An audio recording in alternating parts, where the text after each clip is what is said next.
Apollo 13 was the seventh crewed mission in NASA's Apollo space program and was intended to be the third mission to land on the Moon. The mission was launched on April 11, 1970, from Kennedy Space Center in Florida, USA, with the primary objective of exploring the Framaro Formation, a region on the lunar surface. The crew of Apollo 13 consisted of 3 astronauts. First was James A. Lovell, the mission commander. Second was John L. Swigert, the command module pilot, and third was Fred W. Hayes, who was the lunar module pilot.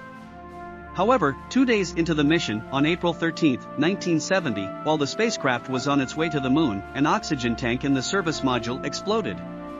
The explosion caused significant damage to the spacecraft, including the loss of most of its electrical power and the ability to land on the Moon.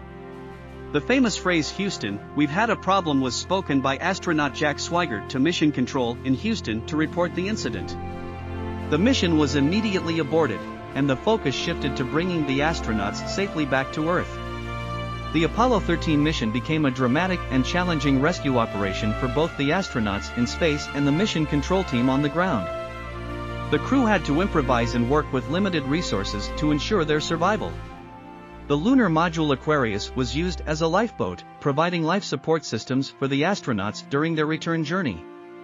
Through heroic efforts and collaboration between the astronauts and the ground control team, Apollo 13 managed to safely return to Earth on April 17, 1970, splashing down in the Pacific Ocean.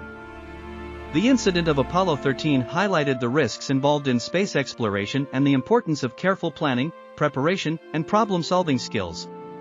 It also resulted in significant changes to future missions, leading to improvements in spacecraft design and safety protocols. The story of Apollo 13 was later adapted into a movie titled Apollo 13, directed by Ron Howard and released in 1995. The film accurately portrayed the events of the mission and received critical acclaim for its realistic depiction of the space program and the people involved. Please like, share, subscribe, and keep learning.